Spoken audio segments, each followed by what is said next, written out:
তো ভাই আমি অন্যান্য ইউটিউবার রিভিউয়ারের মতো কথা এদিক ওদিক ঘুরে পেঁচায় বলবো না, সোজা পয়েন্টে মেইন কথা বলি। কলকি মুভি অলরেডি 600 কোটির আশেপাশে টাকা বিজনেস করে ফেলছে। কলকি শুধুমাত্র হিন্দি ল্যাঙ্গুয়েজে ডাব করে যে হিন্দি রিজনে রিলিজ করা হয়েছে, সেই হিন্দি ডাব ভার্সনটাই 100 কোটি প্লাস বিজনেস করে ফেলছে। কলকি প্রভাসের 4 নাম্বার ছবি, যেটা 500 কোটি টাকা প্লাস বিজনেস করা সিনেমা। তো কালকির বক্স অফিস রিপোর্ট দেখে আমি তো ওই সমস্ত লোকদেরকে খুঁজতেছিলাম যারা কিছু কিছু মুভি রিভিউয়ার তথাকথিত, যারা বলতেছিল যে কালকি ফালতু মুভি, বাজে মুভি, এটা থার্ড ক্লাস ভিএফএক্স ভালো না, তারপরে স্ক্রিন প্লে ভালো না, দিশা পাটান নিয়ে নিয়েছে, অমিতাভ বচ্চনের অ্যাক্টিং ভালো না, এই সেই কথা বলছে।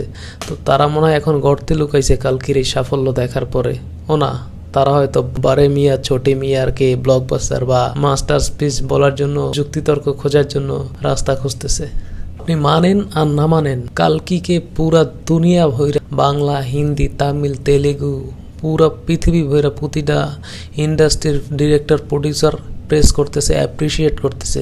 কারণ তারা জানে যে এরকম একটা প্রজেক্ট, এত বড় পরিসরে, বড় ক্যানভাসের একটা প্রজেক্ট নিয়ে আসা সাধ্যের বাইরে একটা, মানে out of the box, think out of the box. কালকি will be a game changer movie for Indian cinema, not only Indian cinema, Indian subcontinental like Asia, পুরা দক্ষিণ এশিয়া, ভারতীয় উপমহাদেশের কালকি হবে একটা মাইল ফলক, একটা বেঞ্চমার্ক ক্রিয়েট করে যাবে। এর আগেও বাহুবলী, এই টাইপের ব্রহ্মাস্ত্র, আরও কিছু সিনেমা হয়েছে। যেমন স্কুল লাইফে আমি যখন ছোট ছিলাম, রজনীকান্ত আর ডিরেক্টর শঙ্করের রোবট দেখছিলাম।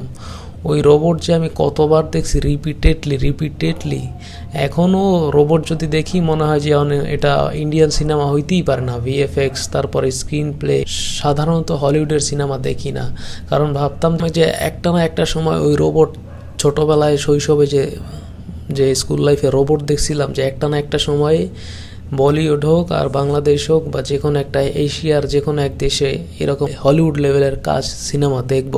তো কালকি সেরকমই একটা বেঞ্চ মার্ক ক্রিয়েট করতে যাচ্ছে। কালকি দেখার পরে এই ভারতীয় উপমহাদেশের প্রডিউসার, ডিরেক্টররা সাহস করবে এই টাইপের ভিএফএক্স এর সিনেমা করার জন্য। বাংলাদেশে তো তুফান সাহস করে হাই বাজেটে বানাইছে, তুফান তো পুরা তুফান মাচায় দিতেছে। লাইফ টাইম কালেকশনের মাল্টিপ্লেক্সের যে রেকর্ড জাওয়ানের বাংলাদেশে, সেটা তুফান অলরেডি ভেঙে দিছে। ডাঙ্কির কালেকশনও ভেঙে দিতে যাচ্ছে তুফান।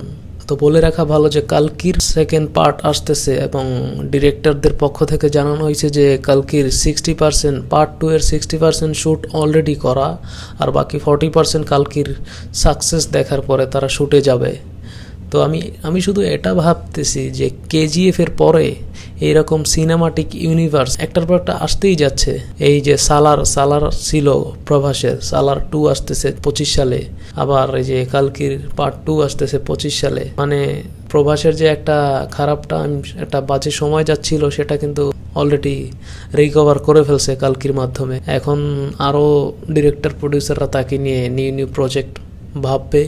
তো এই ছিল আমার আপডেট, যে আমি ভাবতেছিলাম যে কালকি নিয়ে একটা ভিডিও করে ফেলবি, বক্স অফিসের রিপোর্ট নিয়ে। এত পরিমাণ টাকা বিজনেস দিতেছে কালকি, একটা ভিডিও ডিজার্ভ করে কালকিটি। তো এই ছিল আমার কালকি নিয়ে ভিডিও, কালকির বক্স অফিস নিয়ে। আর যদি এই টাইপের ভিডিও ইন্টারন্যাশনালি হিন্দি বা অন্য কোনো ইন্ডাস্ট্রির রিলেটেড ভিডিও দেখতে চান, তাহলে কমেন্ট করে জানান।